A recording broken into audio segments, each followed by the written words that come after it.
கோவை வட்டார திருமால் அடியார்களாகிய நாங்கள் ஏற்கும் சபதம் திருவரங்கத்தில் இருக்கின்ற இணை ஆணையர் அறங்காவலர் குழு ஆகியோர்களை உடனடியாக வெளியேற்றி திருவரங்கத்தை காக்க வேண்டும் என்று பிரார்த்தனையை தமிழக அரசிடம் முன்வைத்து இந்த கருப்பு கொடியை என்னுடைய இல்லத்தில் ஏற்றுகிறேன்.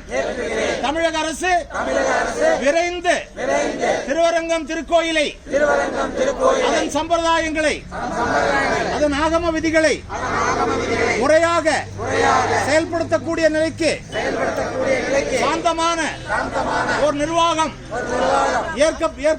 ஏற்படுத்தப்படும் வரை இந்த கருப்பு கொடி என்னுடைய இல்லத்தில் பறந்து கொண்டே இருக்கும். இது ராமானுஜர் திருவடி மீது ஆணை. ஸ்ரீமதே ராமானுஜாய.